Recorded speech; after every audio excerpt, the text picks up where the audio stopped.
Aïcha Dora, je suis étudiante ici à Paris même. Je fais des études en management des projets internationaux. Ma question, je vais aller directement droit au but. Alors, c'est vrai que sur les réseaux sociaux, il y a tellement d'informations là-dessus et j'aimerais avoir une information, vu que vous êtes en face de moi. J'aimerais savoir si vous avez effectivement des rapports très fluides avec le président du Ghana, Nana Akufo-Addo. Donc, si jamais c'est le cas, j'aimerais avoir une réponse si c'est vrai. Et si c'est vrai, j'ai effectué un voyage au Ghana et j'ai été très impressionnée par ce pays, par le développement économique et la culture aussi. Et je me rends compte que le Ghana est juste à quelques heures du Cameroun. Et j'ai vu véritablement la dichotomie vraiment entre mon pays et un pays qui est juste à quelques heures. Et donc, j'aimerais donc savoir si effectivement vous avez des liens très fluides avec le président du Ghana. Est-ce que vous pouvez travailler ensemble pour que vraiment le Cameroun soit comme le Ghana, ou vraiment parce que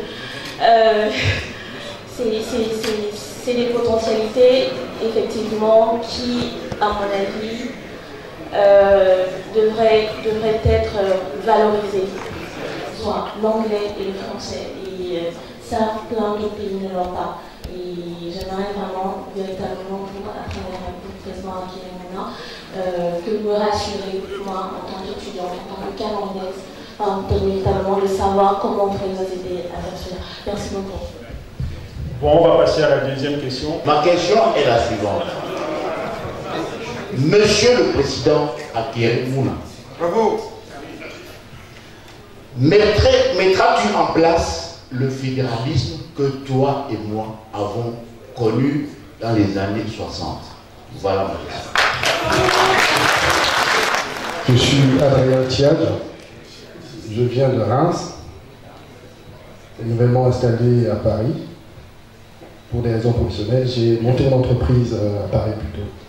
Donc, je suis ingénieur en industrialisation. Et je vais dire au moment Nao que j'ai moi-même monté un mouvement à Reims qui s'appelle Collectif One Hand, qui œuvre dans la promotion de l'éducation dans les villages au Cameroun. Nous sommes à peu près 110 adhérents et nous allons rejoindre votre plateforme.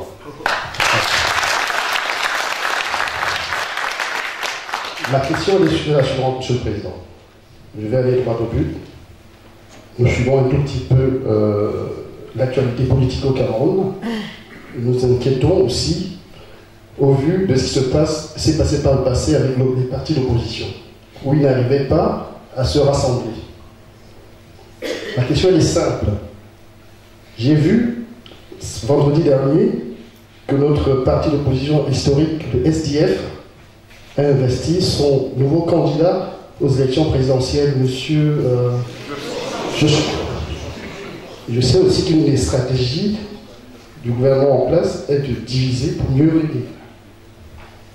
Est-ce qu'il y a une discussion avec M. Joshua pour pouvoir présenter, parce qu'en venant séparément, on laisse des voix derrière. Est-ce qu'aujourd'hui, il y a une porte, une ouverture, une discussion pour pouvoir présenter un candidat unique? Merci.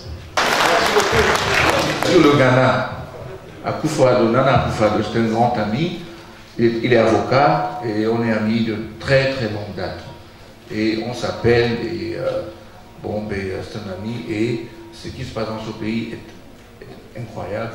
Il y a des pays que je regarde, c'est pour ça que je voyage beaucoup. Parce que je pense que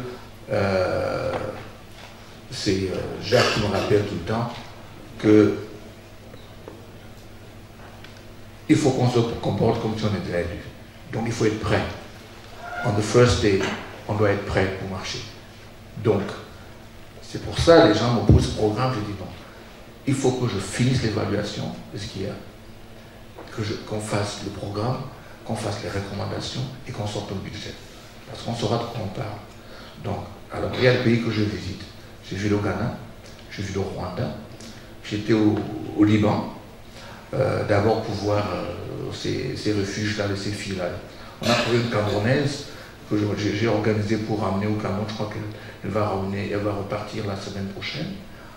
On a offert le billet d'avion, on a vu un avocat et les papiers sont en accélération. Elle va rentrer, je pense, le 28 ou en tout cas avant la fin de la semaine prochaine. En tout cas, moi je vous entends, je vais encore répéter.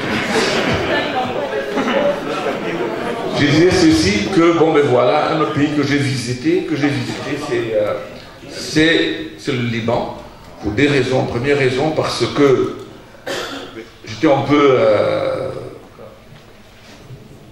troublé par les histoires du Moyen-Orient et les filles qui sont là-bas. On est parti, on a vu Caritas, et j'étais avec eux pour voir s'il peut y avoir une solution institutionnelle.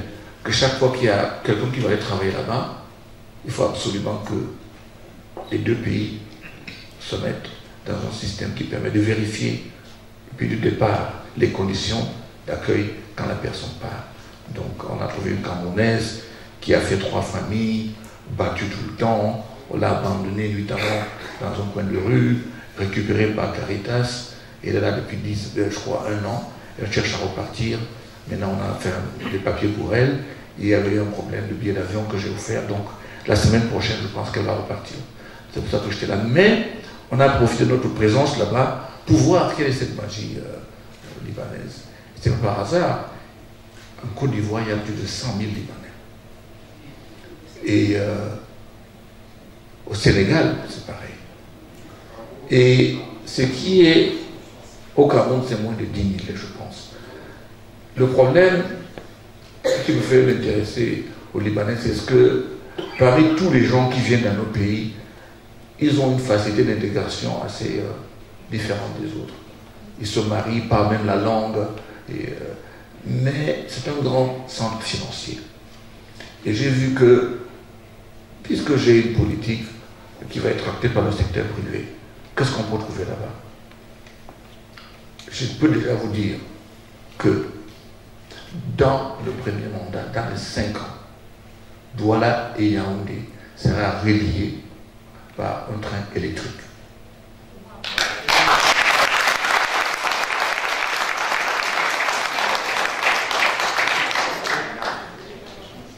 Les 2 grandes villes de notre pays, même l'autoroute, on n'a pas.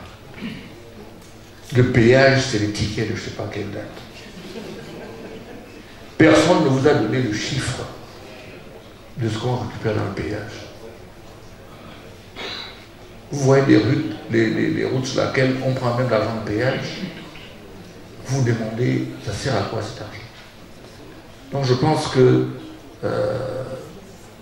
c'est bien d'apprendre chez les autres. Donc mes voyages, comme au Ghana, comme au Rwanda, comme maintenant au Liban, c'est de voir qu'est-ce qu'il a fait, quelle est cette magie-là, quel est le déclic qui permet d'aller de l'avant. C'est pour apprendre.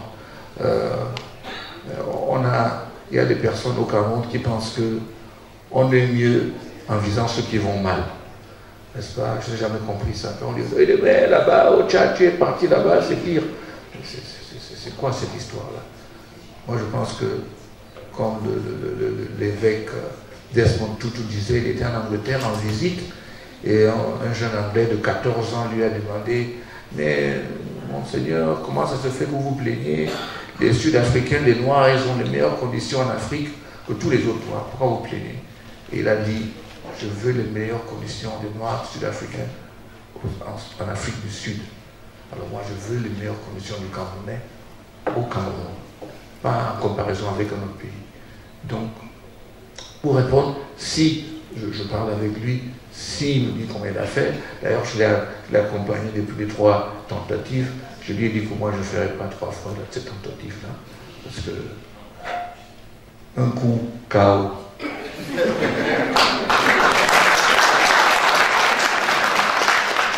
Quand mon frère et ami de longue date Moïse a parlé du fédéralisme, c'est un système que nous avons connu, Moïse. C'est un système qui a beaucoup d'avantages. Donc je pense que ça peut résoudre beaucoup de problèmes. Mais je ne suis pas encore fixé sur la forme. Ça doit être l'objet d'un débat citoyen, qu'on discute, on se décide comment on va le faire. Et là, il faut même repartir dans les départements. Il y a des ethnies qui sont mis ensemble dans le département qui n'ont rien à faire avec l'autre. Quand leurs cousins sont dans d'autres régions, il faut qu'on règle ça. Il y a beaucoup de choses à régler. Donc la forme de l'État, comment ça marche, on va voir dans un département. Mais il faut qu'on aille aujourd'hui vers un système fédéral parce que c'est ça qui permet au Cameroun de s'autogérer. Joshua aussi. Joshua, c'est un ami à moi de longue date, c'est un petit frère. C'est même, je dois dire, le camarade de classe de mon neveu. Et donc, on se connaît très bien. Et j'ai parlé avec Maurice Kanto, que je connais de longue date. J'ai parlé avec beaucoup d'autres leaders politiques au Cameroun. Je me réjouis du fait qu'ils sont conscients qu'il faut absolument que nous nous mettons ensemble. Mais, comme un ami américain me parlait du Cameroun, il disait « Too many chiefs are no Indians ». Il y a beaucoup de chefs, mais pas assez d'Indiens. Donc, c'est toujours compliqué quand on veut décider. Si vous êtes dans une réunion des Camerounais, commencez par des élections. C'est sûr qu'avant la fin, la moitié de la salle va se finir. Parce qu'on n'a pas élu celui-ci, on a élu l'autre. Bon, ben voilà. Non, mais plus sérieusement, j'ai été surpris par le niveau de conscience de ces Camerounais-là qu'il faut que nous marchions ensemble. Cela étant dit, n'oublions pas qu'en 92, les Camerounais avaient choisi. Les Camerounais savent que ça urge. Donc ceux qui vont aller en rang dispersé, les Camerounais eux-mêmes vont indiquer la voie. Je n'ai pas de crainte de ce côté-là. 3 questions. On va continuer.